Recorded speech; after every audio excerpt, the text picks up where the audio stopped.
Macchiato. I'm the president of the Rivertowns League of Women Voters. And I want to welcome you all and thank you for coming out tonight as we work together with this superb panel to solve the puzzle or try to improve affordable housing in Westchester. I want to thank a wonderful committee from the League, headed up by Susan Goodwin and Susan Butterick, who worked very hard to bring this together. And with that, I will turn it over to Susan Butterick. And no, you do not have to be named Susan to be a member of the League. But she will introduce the panel and continue. Thank you so much.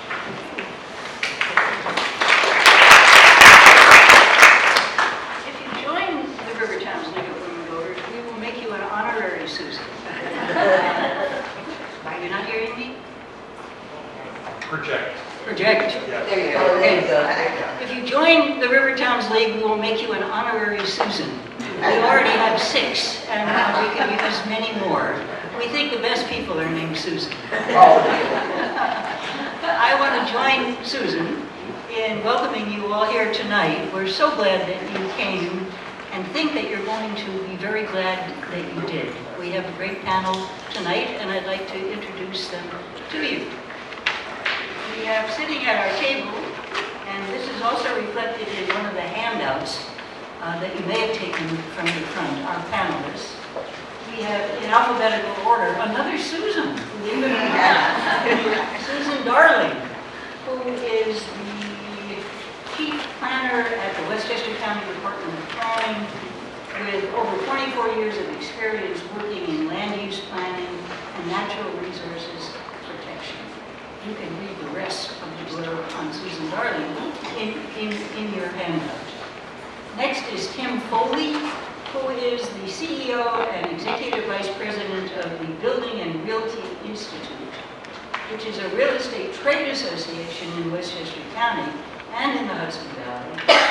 Membership includes home builders, remodelers, commercial developers, existing multi-family apartment owners, co-op and condo boards, property managing agents, and others, and there be many more, with an interest in housing and real estate in the region.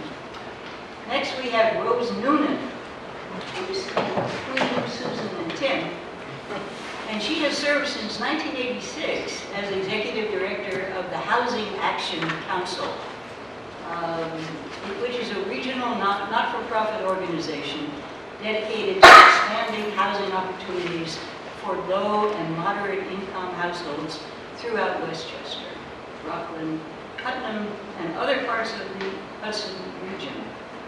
She has amassed in that capacity a strong working knowledge of federal, state, county, and local housing programs, and the ability to integrate them to create financially feasible and affordable housing developments. She's also working with several not-for-profit organizations, including the Preservation Company in Peekskill, Washingtonville Housing Alliance in Mamaroneck, and the New Rochelle Neighborhood Revitalization Corporation. So she's working on the grassroots level with creating affordable housing. Finally, Tiffany Zezula is the adjunct professor of law and deputy director for the Land Use Law Center at Pace University School of Law in White Plains. And she's a staff consultant for the Housing Action Council, Rose's council. She's the primary trainer and national coordinator for the center's award-winning Land Use Leadership Alliance training program for local officials. And I had the privilege of attending such a session earlier this month. Yeah, it was in May, at Pace, where representatives of all local governments descended upon Pace University and were walked through a variety of affordable housing programs and projects. They were able to ask questions about how to model their own towns, or villages, or cities programs on those, and Tiffany put that whole thing together. It was quite amazing. So, I welcome you four, and I hope I've introduced you properly. You can add to my introduction. I haven't said enough about it. But we're very good at that. Thank you. Thank you, Susan. I appreciate it, and thank you to the League for hosting this amazing event today. As Susan said, we, I think, have started in a weird way this traveling roadshow. More and more municipalities, more and more organizations are getting involved in the conversation regarding housing. And trying to proactively talk about housing within communities, within Westchester County, to get a better understanding of what both, I think, the Westchester County needs might be, and then also understanding better the opportunities and sort of the, I would say, the opportunities that local municipalities directly have in creating housing. One thing I'd like to note is that I think the high cost of housing is certainly well known in Westchester. We're seeing many of our seniors who aren't able to downsize. We're seeing a lot of young people flee. Many of the businesses are locating in Westchester County because of the high cost of housing. And it seems to be, for many residents I speak to, a commonly accepted trade-off for living in a wonderful place like Westchester. And many think of affordable housing as the trade-off to other considerations like open space or school enrollment or the commute or our services. But you know, I think what we need to start changing our mindset to is that housing isn't a commodity. Like we can't have all of these things and have housing that's affordable too. So I think it's a value that our community should have. And I'm watching more and more municipalities realizing the importance of housing in shaping more sustainable communities.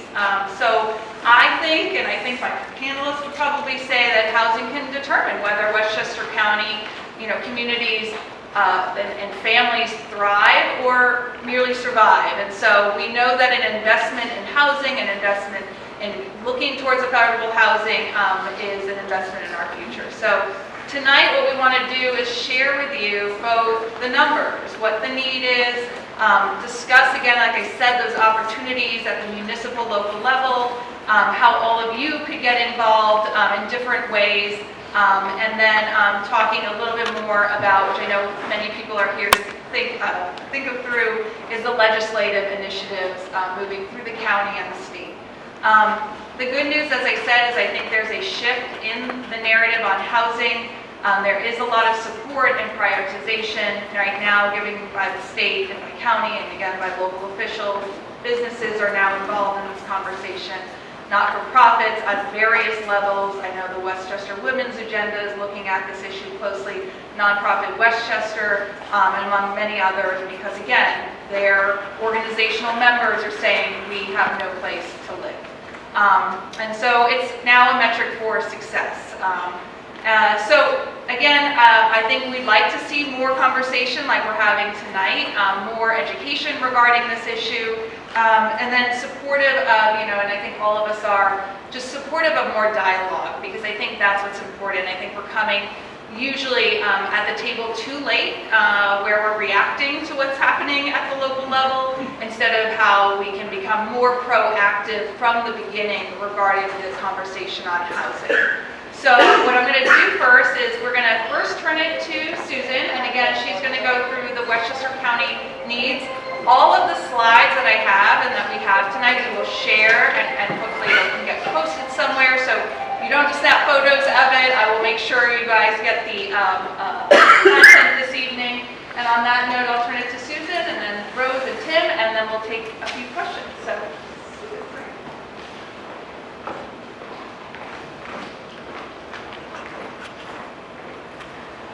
Great. Thanks so much for having me. Again, my name is Susan Darling.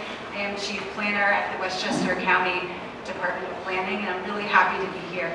At the Planning Department, we have a lot of numbers. We have a lot of information, census data, housing data, economic data. It's all coming into our department at the county. And today I wanted to provide you with a snapshot of information. There are going to be a lot of numbers, a lot of data. I'm going to help summarize it today. And if you have questions, let us know. You'll get the slides later, and you can always contact me with questions and more information later. So with that, I'll get started. We're going to talk about regional housing trends in Westchester.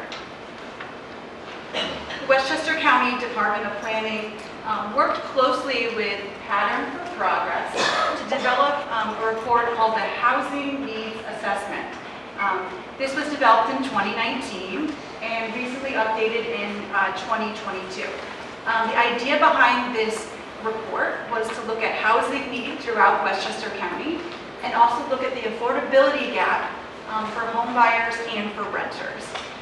We're also looking at cost burden renters and homeowners and understanding the situation around that, and looking at municipalities, local towns, villages, and cities, looking and seeing what housing looks like in each individual municipality. So the idea was to learn more about what's going on in Westchester County, and by understanding the data, then you can understand the need and understand what you can do next. So, I'll go to the next slide. In 2019, our data showed that a total gross need for affordable housing in Westchester County was 82,000 units. That included, affordable housing as needed for because there's overcrowding, there's severely cost-burdened homeowners, and substandard housing. So there was a very large need. And specifically, when you look at the numbers, the vital need, and looking in 2019 and in 2022, was for housing for homeless households, for severely overcrowded households, and those people were coming to the Westchester County website looking for affordable housing and registering on our Home Seeker application. So Westchester County has an application where you can learn more about affordable housing, and we got the information about that, and adding it all up together, there's this very large need for affordable housing, and it's needed and it's very vital. So in 2019 the need was for about 11,000 units, and in 2022 we're looking at over 60,000 units of affordable housing are needed.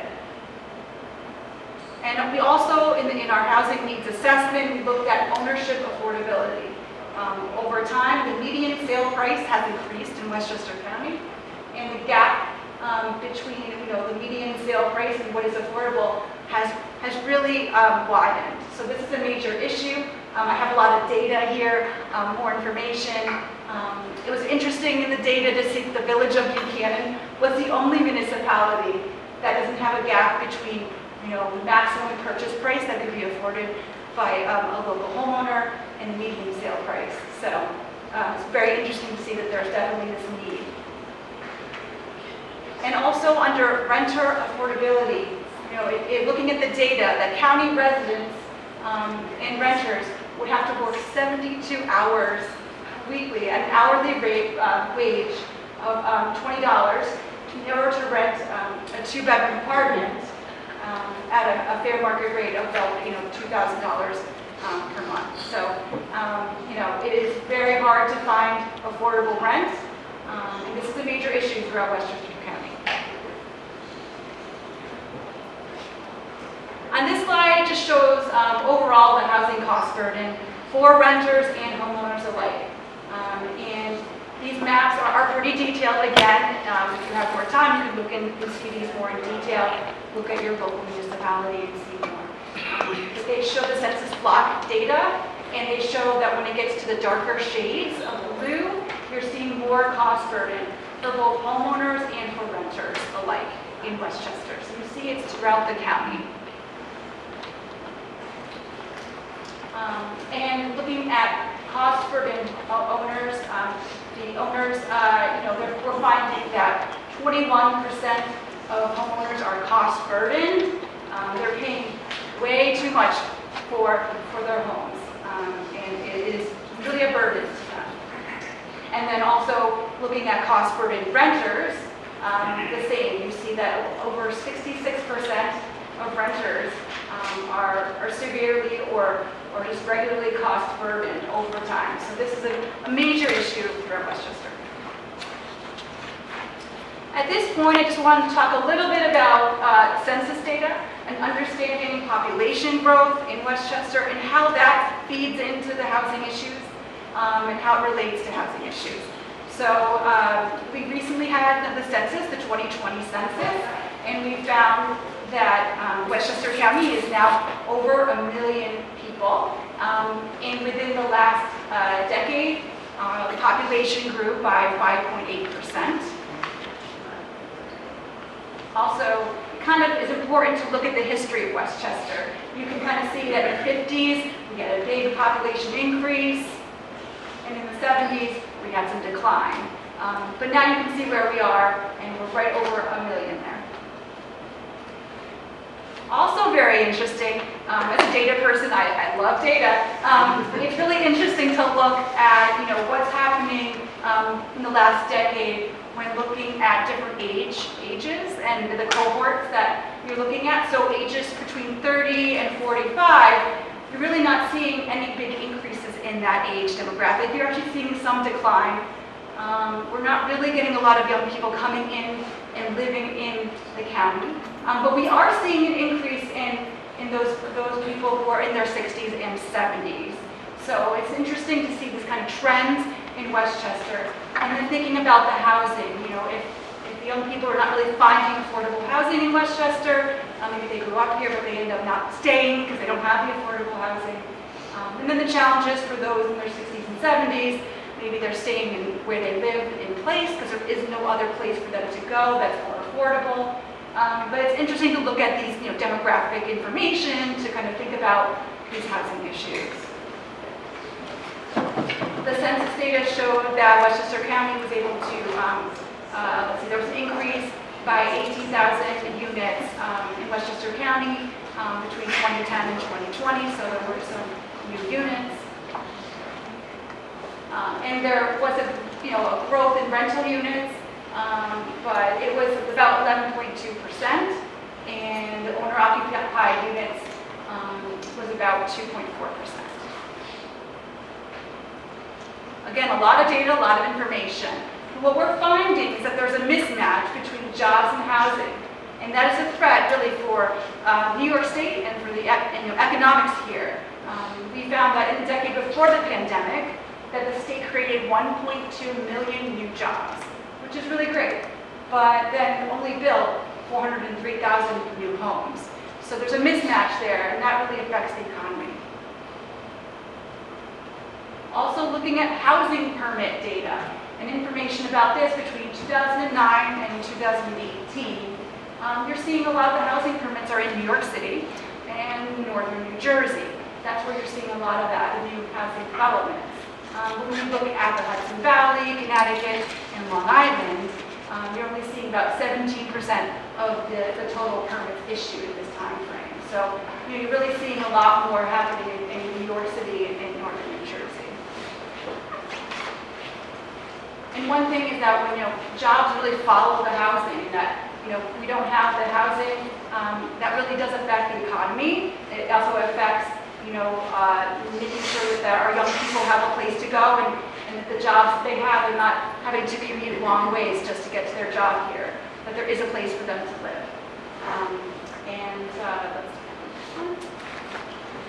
housing is an impact on our economic development. The cost of housing is significant, and it can be a barrier to the skilled workforce in the county. When looking at some of this other data that we have, the Westchester workers cannot afford to live in Westchester. There are more workers who commute into Westchester to work than those who live and work in the county. So it's interesting to look at the data and see what we can kind of learn from it and think about solutions. And then, I've been talking with those in my office a lot about this, that, housing issues are really at the municipal level, but they're also at the regional level. And municipalities have a shared responsibility to identify opportunities for affordable housing and to make the region more competitive. So, what can be happening at the local level can really help the region in general and the well-being overall. At Westchester County, we have many programs to help support affordable housing. And some of the recent data that we have, looking between January 1st, 2018 and March 31st, 2024. Westchester County has helped develop affordable housing developments. We've had completed, 1,579 units. And then we're looking at all the different units that are in the pipeline, those that are, under construction, have some preliminary approvals, or their approvals are pending. If you look at the whole pipeline of affordable housing, Westchester County has been involved in development of 6,562 units. So we're working really hard in the planning department to make this happen, and working closely with stakeholders to make this happen. Just wanted to put a little bit of data about the river towns, and just to show you some of that data that we have in our housing needs assessment. We do go through and look at every municipality in the county. And you can just see here we have information about Ardsley, Dobbs Ferry, Hastings, Irvington, Sleepy Hollow, Tarrytown, and Yonkers. And just shows that, the percentage of households that have, are cost burdened, for owners and for renters. It just shows that it's pervasive, throughout. And it's interesting to look at the numbers a little closer and see why they are a little different between the municipalities. But it's interesting to kind of bring it all out here. And we also have information about owner-occupied housing units and the changes between 2010 and 2020, and renter-occupied housing units and changes between 2010 and 2020. So it just kind of shows you what's going on locally. One of my staff was telling me, when you look at the data, we can look and see why are these numbers the way they are. There's a lot to be said about looking a little closer at the information and seeing why these changes are happening. But overall, the main message that I'd like to bring across is that, by looking at all this data, they're seeing a definite need for affordable housing in Westchester. And, affordable housing is important for economic development and for small businesses, and really for the whole county and for the entire region. So with that, I will go on to the next presenter. Great. Are you taking questions? We're good at the end. We should take questions. At the end. At the end.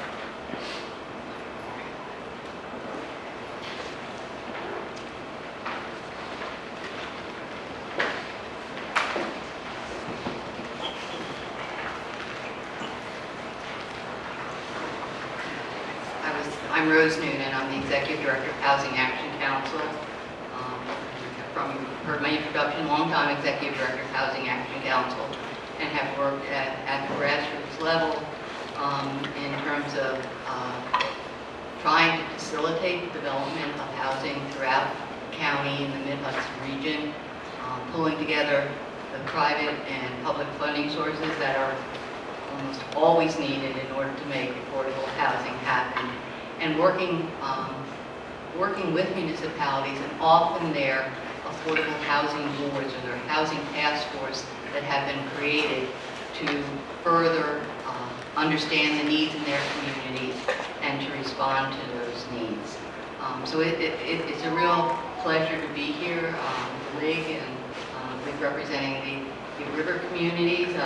I spent many, it feels like many years ago, conducting workshops in this particular venue, actually on behalf of the city of Yonkers, who was letting people know of the availability of housing in their community, particularly in the city. So thank you for this opportunity to come back.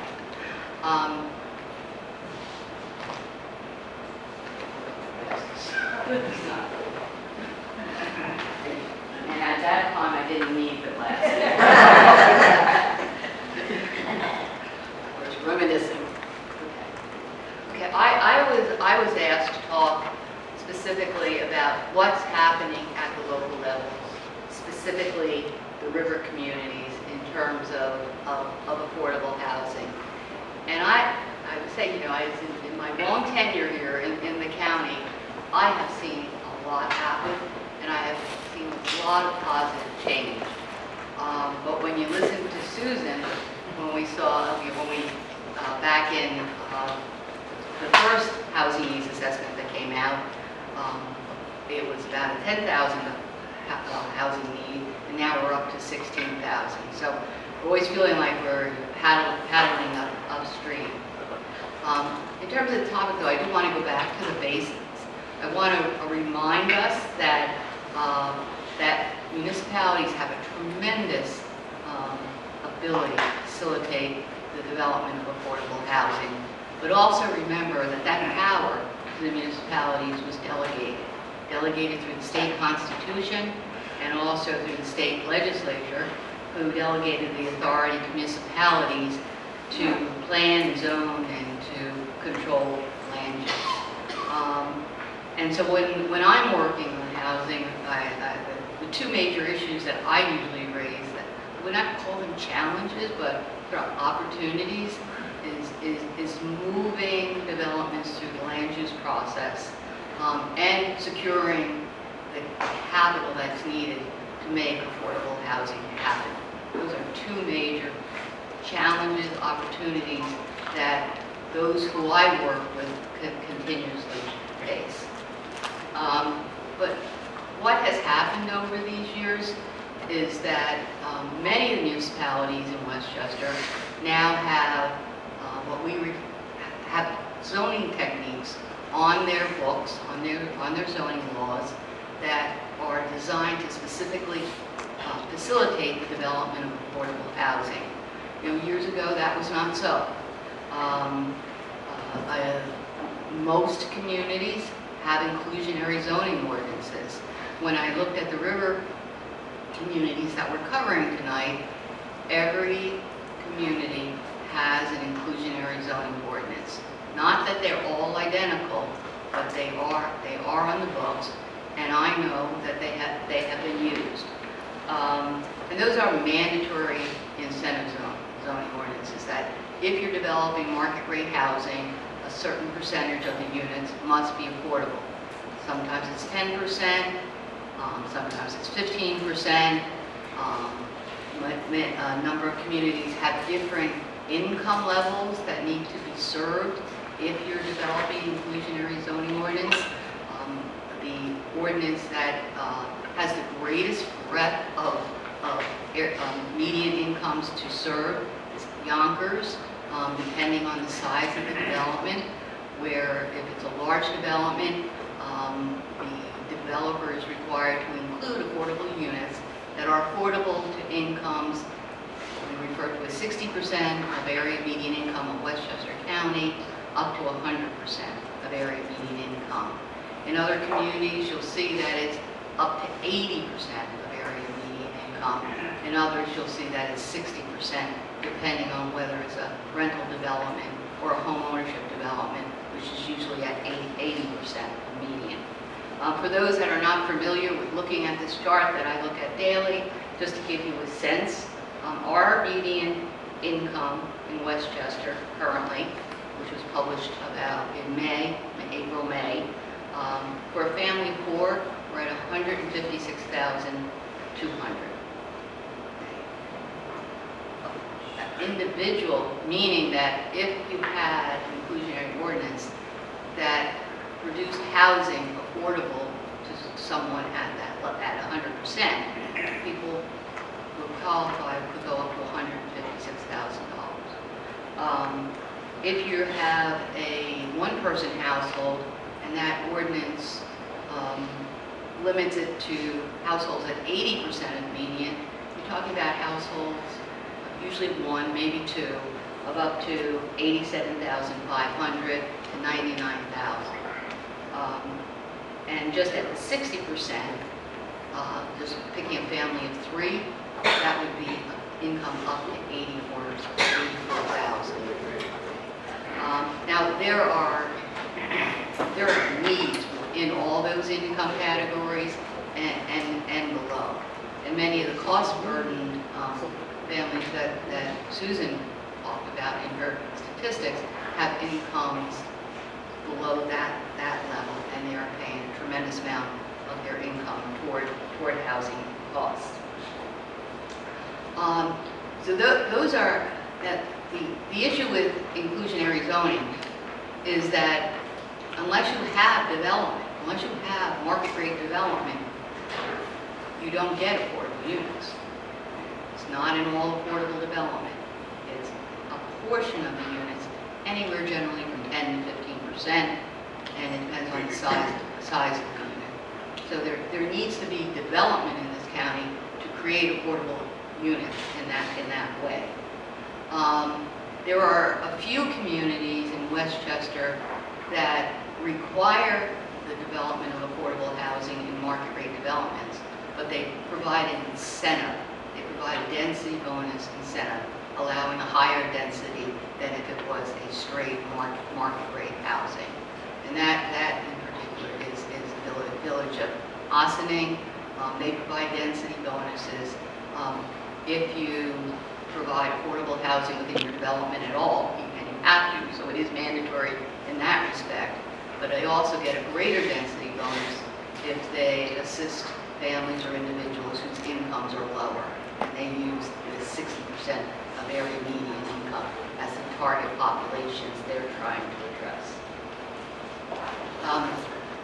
I really don't know how many units have been created using this technique in the county. I can tell you in New Rochelle, where we serve as the marketing consultant for the city of New Rochelle, that there are, at least we've marketed at least several hundred units, because there is a requirement within their zoning in the downtown area where any of those new luxury developments have gone up or are going up. At least 10% of those units need to be affordable. We also see in the changes over the years in certain zoning ordinances is that they allow affordable housing in zoning districts that may be single family, but if you're developing an affordable building, that by special permit, given certain parameters, that you may be able to develop an affordable development, a multifamily development in a single family or commercial district, when a market rate development wouldn't have access to that particular type of technique.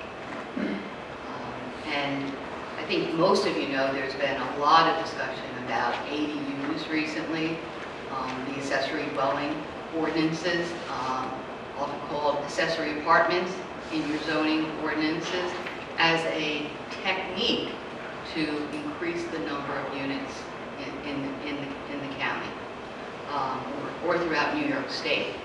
And many of those have been on the books for quite a while, but they haven't been used to the extent they're allowed to under the ordinances, for reasons that range from that it's very expensive to develop a accessory apartment unit, or ADU as we call them now.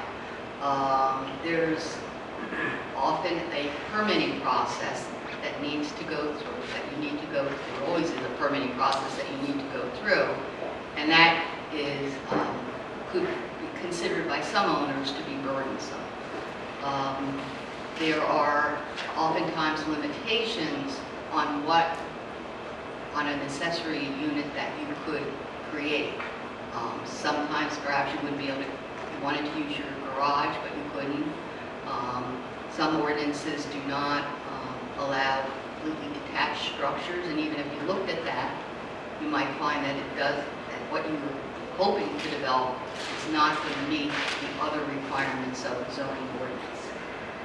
But we are trying to, and then there's always the issue of their concern about increased assessments as a result of creating an ADU, and what impact that will have on owners' taxes. A number of us have been trying to look at these issues more carefully and doing some pilots in communities, and we are doing pilots in Irvington, Hastings, and Dobbs-Ferry, and the town of Bedford, where the state did provide monies actually to Habitat for Humanity in conjunction with a partnership with Housing Action Council and we are working very closely with those municipalities as homeowners apply for ADUs and see if they can qualify for the financial assistance that we have available to help them create those dwelling units. But those issues that I just mentioned are very real issues, and each of the coast communities that is participating in our, what we refer to as our ADU Plus program, have agreed, and we've been in this period now a year, to come together to see if there are ways that they can modify their ordinances so that it becomes more user-friendly and that more housing stock could be created through an ADU approach. Just quickly on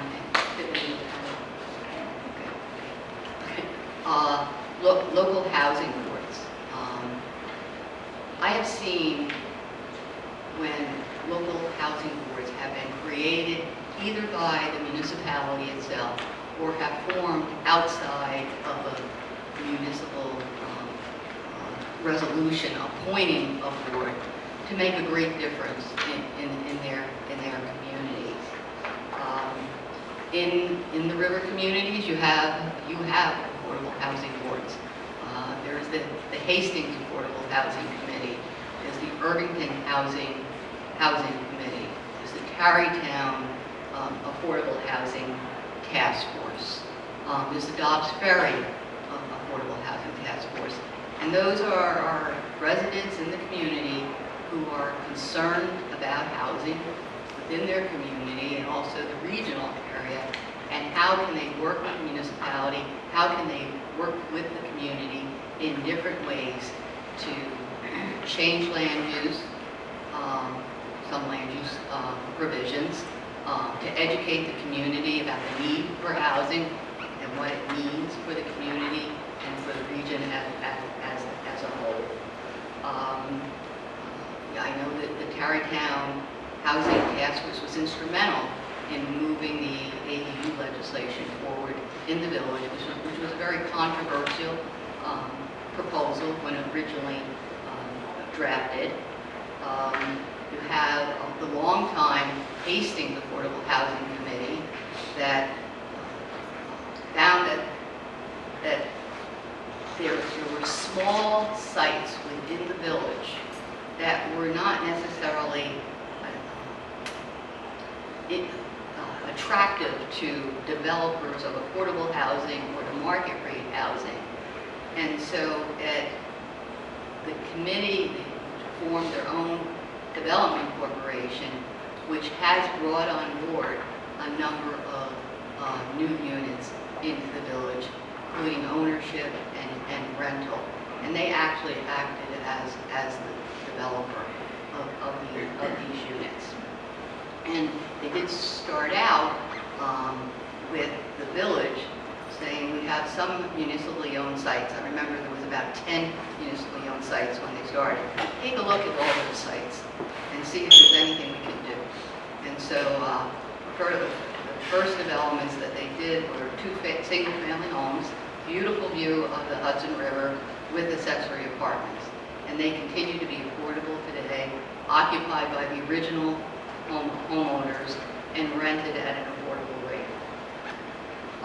And then the final thing that I'm going to talk about quickly is how municipalities can contribute more to facilitating the development of affordable housing. As I mentioned before, municipalities could look at sites that they own that are underutilized, perhaps parking lots, looking at vacant parcels that they may have, underused DPW sites, and make them available for the development of affordable housing. Croton just took that approach. They made a DPW site available for the development of affordable housing. They put out a request for proposals. They found themselves most interested in the developer who proposed all affordable housing units. It's just been completed. It's 33 1, 2, and 3 bedroom apartments, and it was done in conjunction with their local nonprofit, which is the Croton Housing Network. We often talk about an unpopular subject, and that's abating taxes, or payment in lieu of taxes, as it's also often called, pilots. And the funding that's available in today's world doesn't provide operating subsidies. It provides capital money. It reduces the cost of the construction and the other costs, such as professional fees, that are associated with the development of affordable housing. But your operating budget has to stand on the rents that you can charge. So an affordable housing development will have similar operating expenses to other developments, but we're trying to achieve lower rents, which we do because we don't have to borrow as much in order to make in order to keep the operating budget costs down. How often it often isn't enough, and we need some relief on real estate taxes in order to make these developments work. And it's also, when you're involving county money, when you're involving state money and federal money, they want to see what the municipalities are, quote, contributing. And almost in every application that goes into the state now, we have to demonstrate whether or not municipalities willing to entertain a pilot. And it is a scoring factor that factors into whether Westchester projects will or won't be approved. And then there's the Affordable Housing Trust Funds for those municipalities who have chosen to allow developers to buy out of a requirement to include affordable housing in a market rate development, such as the city of White Plains, and many of these other inclusionary ordinances do allow, but at the discretion of the municipality, allow a developer to buy out of his or her obligation. Those funds often can make the difference between whether an all-affordable housing development can work or not. Just to let you know about what we refer to as the Tarrytown Housing Fund, through a restructuring of an old affordable housing development, the original nonprofit came into a substantial amount of funding from that restructuring. Decided that they did not want to continue as an organization and was looking for a place to deposit those funds. Fortunately, our office is in Tarrytown, and we were looked at as the non-profit. So we have a fund that Housing Action Council administers, but all the projects that are submitted to us must be located in Tarrytown, and they also must be taken into consideration in the context of the Village of Tarrytown's comprehensive plan. So there is a tie between those funds that came to us from the nonprofit and the village's land use policies. And so with that, I want to turn it over to Tiffany, because under this heading of what's happening at the local level, she will provide some information on the comprehensive plan. Thanks, Rose. This is where I nerd out a little bit. I love land use. Not many people do. I like to laugh with everybody here. When I go to cocktail parties, most people run away from me because I tell them what I do, and they're like, what the heck is that? And I'm like, no, wait, it's the most important thing, like, ever. So, and I get myself involved in a lot of communities' comprehensive plans. And I want everyone, if you're going to go home thinking about housing and maybe your role in housing, which we can talk about in a little bit more, this is where you can get yourself really fully involved, besides other ways in land use, but this is one of the big ones. So many communities have things called comprehensive plans, and I like to refer to them as a community's New Year's resolution. And it is a moment, and it is a document that is adopted by the local legislature that contains their New Year's resolution, goals, objectives, and strategies for future development and conservation.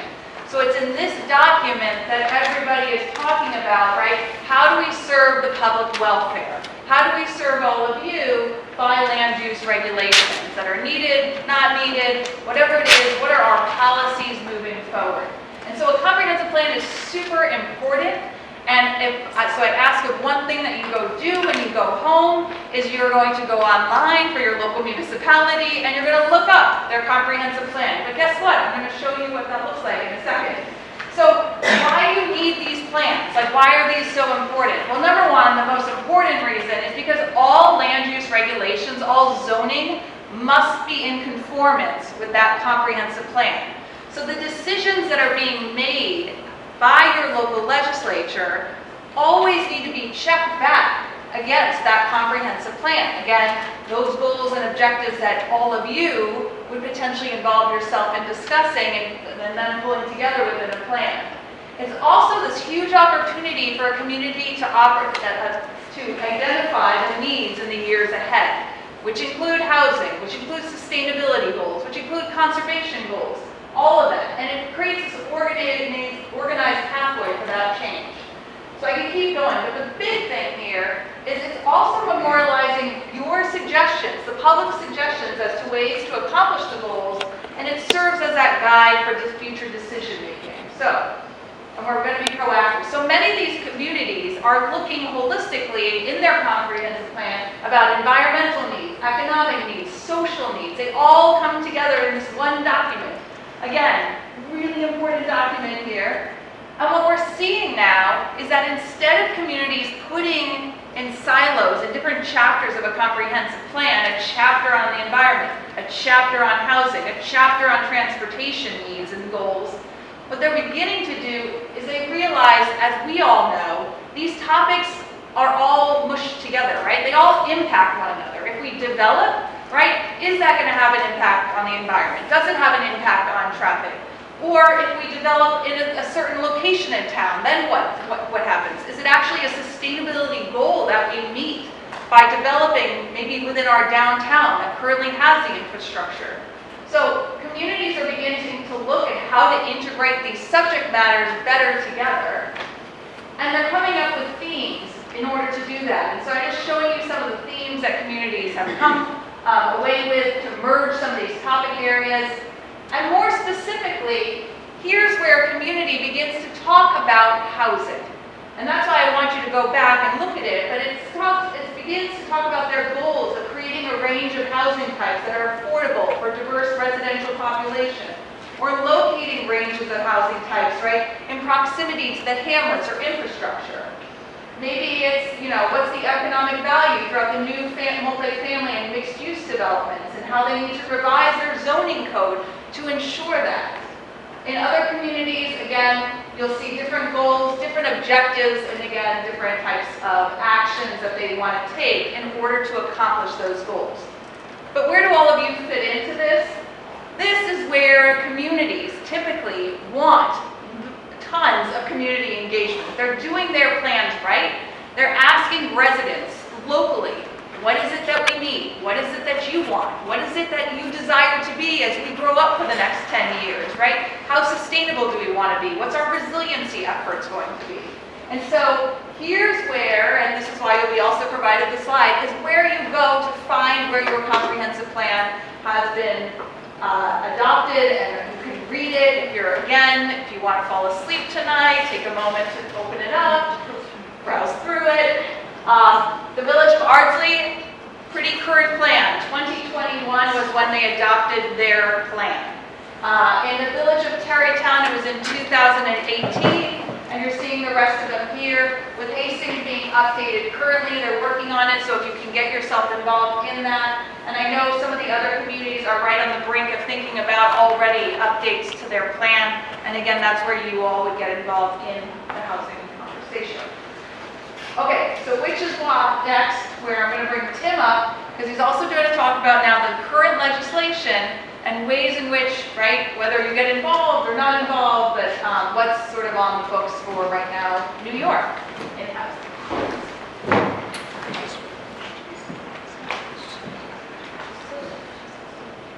Thank you, Tiffany. Thanks to all of you for being here tonight, because the bottom line when we're talking about anything with regard to housing is there's a conversation that needs to happen. And as you've seen, it's a conversation that needs to happen overwhelmingly at the local level. The local city, town, or village makes the decisions as to what gets built where, hopefully in conformance with a very well thought out comprehensive plan, but oftentimes, sometimes a one-off, sometimes someone brings a proposal together, sometimes someone in the community states a particular need. Those local conversations are indispensable, and the hope is that tonight, after you have a good grounding in some of the issues, you're well prepared to engage in those conversations, which is where you can make the strongest difference. I also want to just point out that we are extremely fortunate to live in Westchester County for a number of different reasons, but in regards to tonight, we're fortunate because Westchester County has taken a much more proactive approach on the issues of affordable housing, particularly of late, than virtually any other county within New York State. Thanks to the Westchester County Planning Department, there are a number of funding programs that are available to help support affordable housing, as you heard from Susan, to help make it more affordable for those types of housings to be built and then inhabited through the new lands acquisition program, through the affordable housing ordinance, through a lot of different model ordinances that they suggested that cities, towns, and villages pass, and of course through the housing needs assessment itself, which opened up a whole conversation when it was revealed in 2019 about exactly the types of housing we need, who struggles to get housing, and what each of your individual municipality looks like in that regard. So we're very fortunate to live in Westchester County. Unfortunately, Westchester County can only do so much in terms of enticing decision makers at the local level to do things like revise their comprehensive plan, to look at where they can build housing, particularly multifamily housing. Because the reality is most of our existing zoning codes are zoned almost exclusively for single family homes only.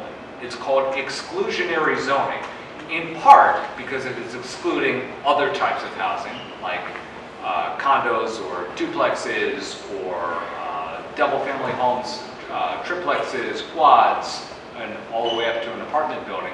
But it's also exclusionary because when some of this zoning was created, the intent was to make sure that certain types of populations were kept out. Thankfully, we're more advanced than we are when those zoning ordinances were passed these days, but unfortunately, we're still living with some of that legacy. I also want to take a step back and let you know, with regard to the legislation that's moving forward in New York State, it's happening in a nationwide context, because in fact we're dealing not just with the Westchester County housing shortage, not just with the housing shortage in the greater New York City area, but we're in fact dealing with a nationwide housing shortage of millions of homes, fewer than the need that we have today. And so as a direct result, we're actually in a context where a number of different states are trying different reforms to try and increase the amount of housing that gets built, particularly affordable housing. And that goes all the way from states like California and Massachusetts, who are more blue states, to Utah and Montana, who are red states. The need for more housing options, for more affordable housing options, is certainly not relegated to one area of the country or one political party. And there have been a lot of different states that have experimented with this, and a lot of the efforts here in New York State reflect what has and has not been working in those other states. So principle number one, you heard this from Rose, it actually costs money to make a unit an affordable housing unit. It doesn't just happen by itself. Usually it has to happen with some level of subsidy that allows you to take this apartment and then rent it out for something that is much lower than what you would if it was just open on the free market, to make it more affordable to those folks in the middle income and lower income brackets. And to that end, there are a web of tax credits, grants, and other types of government subsidies and supports. There's the density bonus that Rose mentioned. There are the pilots at the local level, a smoothing in of property taxes over time, which help bring some of the costs of making that housing in the first place down, so you then can turn it around and rent it at a much lower level than if you were just paying full freight. And all of that overwhelmingly comes from government actors, particularly New York State.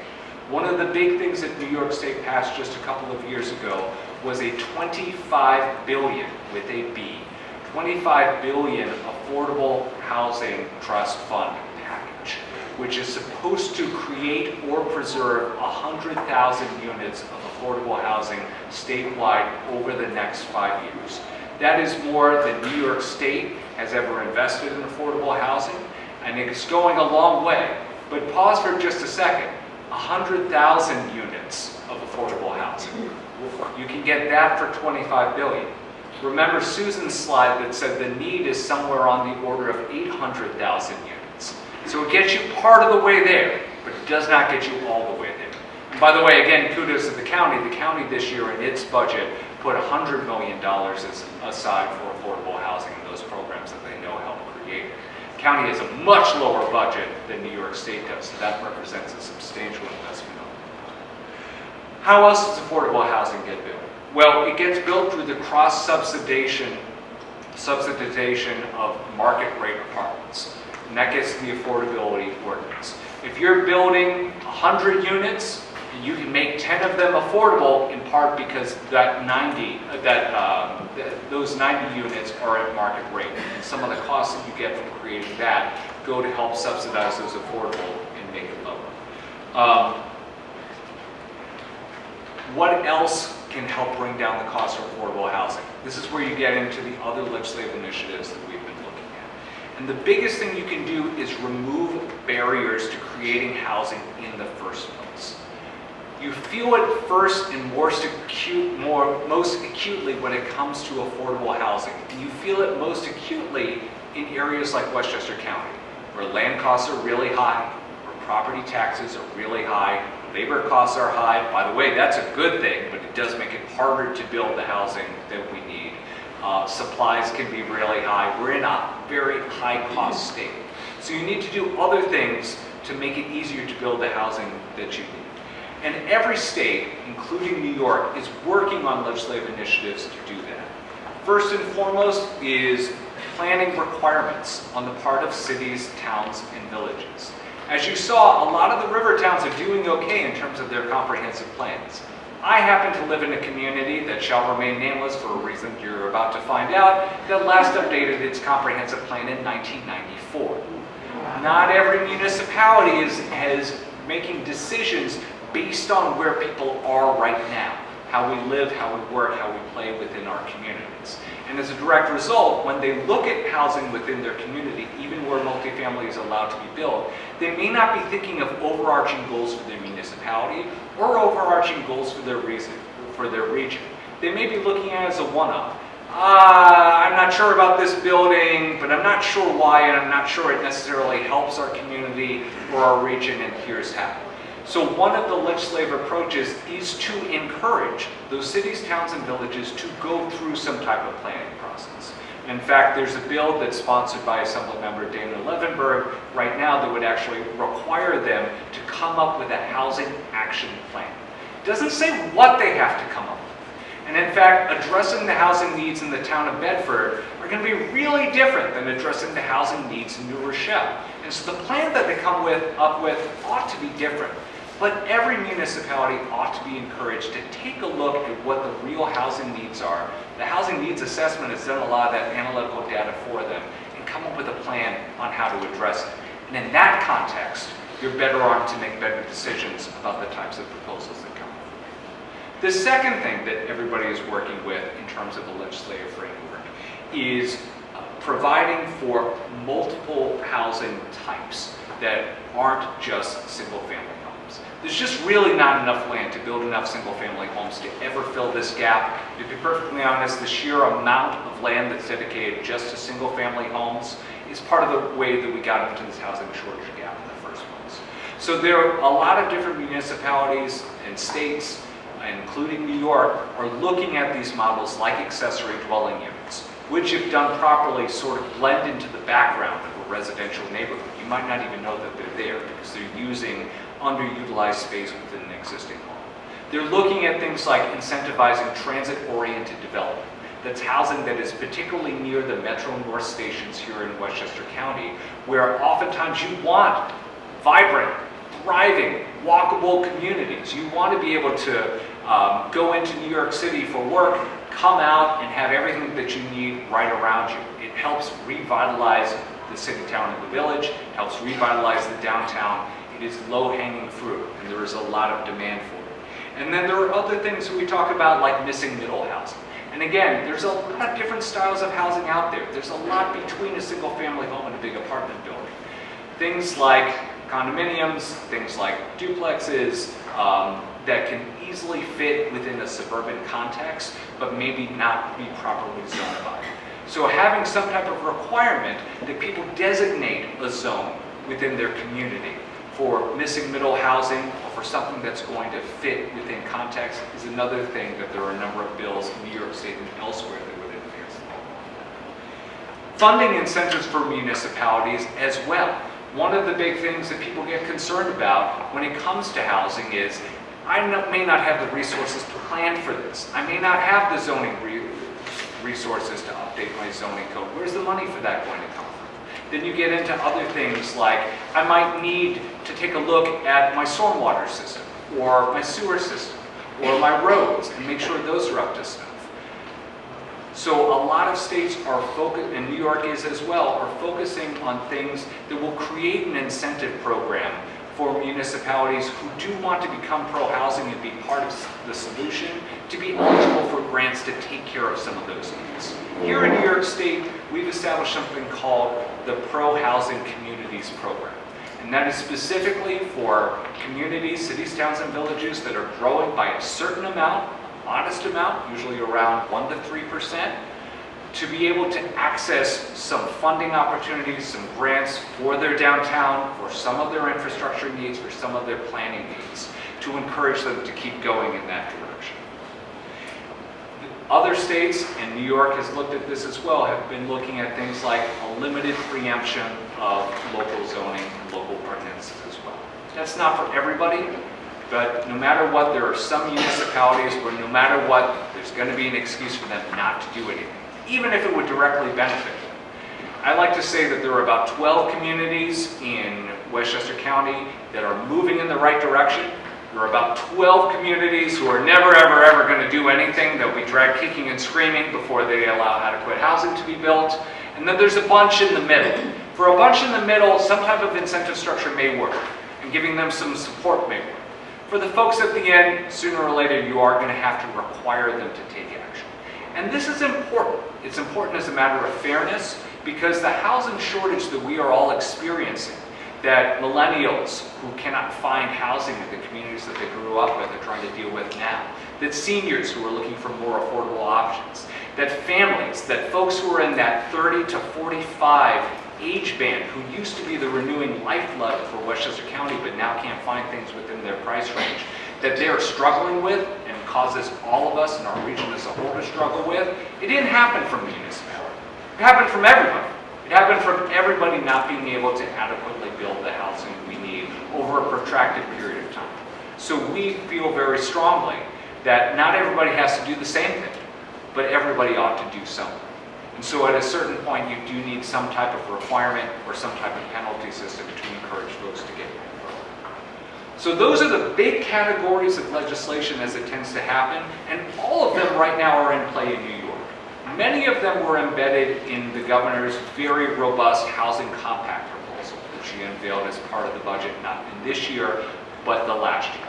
It was a little bit too much, too fast in terms of change, but a lot of those ideas need to be carried on further, and they need to be advocated for. As I mentioned, we have the Pro Housing Communities program that's already up and running. There are bills out there specifically looking at faith communities. A lot of faith communities have a lot of land, and they have a mission to try and deal with things like the needs for more housing. They will run into the exact same program that a lot of other housing developments will run into, where the review process will take so long they will simply become unfeasible to build affordable housing where they want to. So creating a streamlining path is what one of the bills that's been proposed will do. There are bills out there to put limits on the time frame for review for housing that's specifically going to move the needle on affordability. There's a lot of discretionary review that happens at the local level. And some of that's very good. And sometimes you get a better project as a direct result. But sometimes you spend 4 years doing something that would normally take 6 to 9 months in another municipality. There's other proposal out there specifically to limit the amount of environmental review that takes place for certain types of housing that we know are going to have a net environmental benefit. Things that have a high amount of sustainability, things that use the latest in terms of green building techniques, things that are extremely energy efficient, passive house, which is an energy efficiency standard. Transit-oriented development has been known to reduce carbon emission.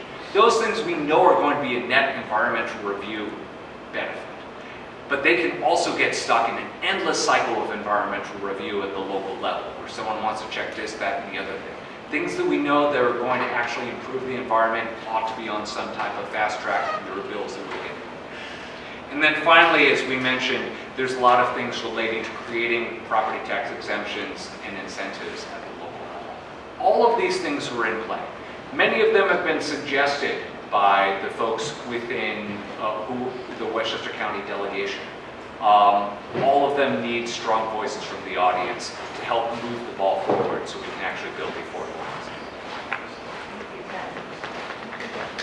All right. I want to thank all of our panelists, and then just take hopefully a couple of questions. I know there's a few in the audience, but a couple of questions. I just want everyone should grab the resources at the back that the league provided. I think this is tremendous. Your legislatures, the river towns, and sort of who your local officials are, and then some of the organizations you should know, and the housing. This is all out front. Is that correct? Some of this? I'm sorry, I didn't hear the Oh, part of your question. this is all out front, right? Yes, those are the handouts. Housing jargon as well. So just make sure to pick this up. Is there like 1 or 2 questions we can take before the library closes? I didn't. That's what they were coming up to tell me. I'll start with the gentleman here in red. Hi, I have a developmentally disabled son, and we're starting to consider congregate housing for older young adults as well. What type of supports, financial supports are there in the county? And can you comment on the pattern which could be discriminatory?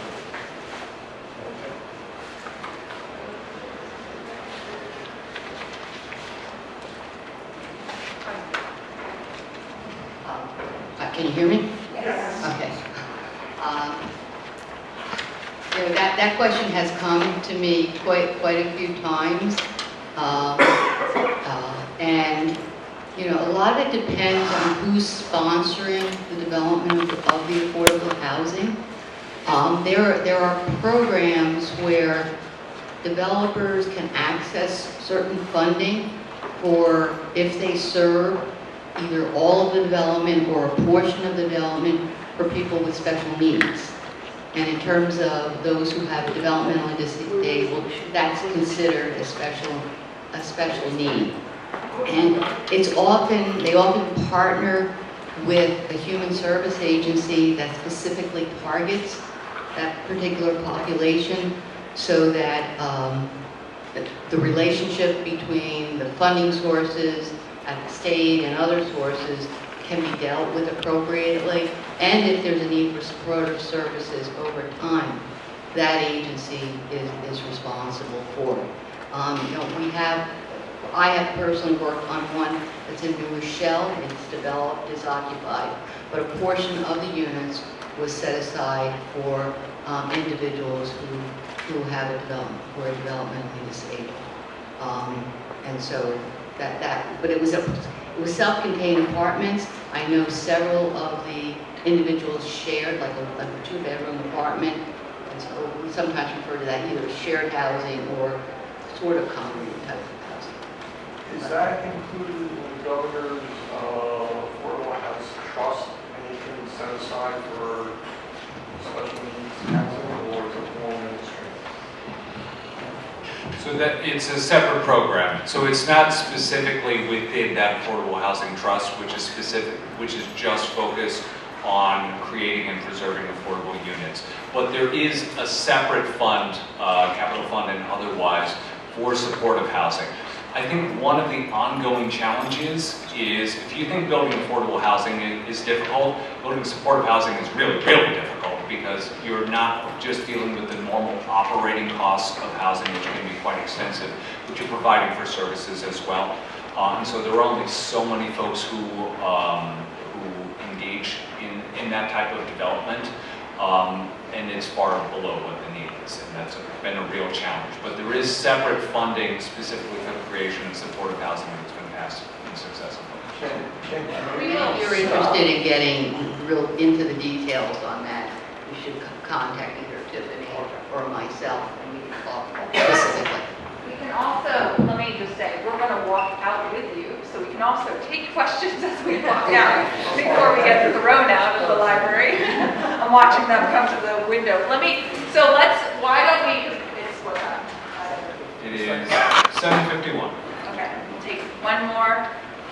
Yes, Hi. and then we'll So walk out. excited because I came here like a stalker for 2 of you, actually 3 of you on the panel. My name is Monica Fonseca. I'm from Portchester. I am on the housing task force that Portchester created, and I'm eager to speak with, we have Wanda coming to visit our group from Westchester, but I'd love to speak to the other 3 of you or see if there's any chance for you to come to our group and discuss as a guest speaker to see what you can come up with, that we're trying to figure out ways to make more affordable housing in Portchester. And a lot of us have no housing experience, just the desire and the passion to help and to speak with. I was told that Rose is the guru by our planning director of housing. So you were specifically named, and also Tiffany and Tim, I think you already reached out to our chair. I have. I volunteered already. Yeah, so I would love to see if I could talk offline and get some way to get that in the books. Thank you for your time. Sir, What? striped shirt. I thought you said one more question. I know. I'm very literal. One I've been more. a freelance journalist for 51 years. 51. Okay? I had the honor of meeting Margaret Hume, who founded the Great Panthers. One of her ideas was multi-generational housing. You had old people, unrelated people were allowed to live in places that used to be called SROs. You had 3 or 4 people sharing a bathroom and a kitchen. They policed themselves. They were a social structure. We liberals outlawed it. I understand that just a few experimental ideas to do this again, maybe. I also had the honor of putting Steve Jobs on his first national magazine cover. He said, think different. I don't hear you people thinking different. For instance, Regeneron is the biggest single employer in this county. Regeneron needs to employ more people. Why don't we ask major companies to add to the housing stock? I used to live in Armonk. IBM, at one point, I've been moved. There was a lot of rentals in Armonk. You go to Armonk now, it's all gated communities. Okay, so I could let's- go on, but you won't let me. I know. You're part of the problem, you're not part of the solution. Thank you. Okay, thank you so much. We're gonna end on that, I guess. Can I just make one very quick comment, which is specifically that Regeneron is in fact building housing. And part of the reason why they are building housing is not necessarily for the benefit of the community, although certainly it ultimately will. They're building it because they want to attract the best and the brightest to come and work at Regeneron. And the problem is that when we're talking about affordable housing, we're talking about solid middle-class wages, so on and so forth. There are existing inadequate options for them to build, to attract the talent that they need. But it is not Regeneron. It is many companies who would want to live in Westchester. One of the biggest barriers is we simply don't have enough housing, and we need to get moving. That is a great way to end. Thank you, everybody.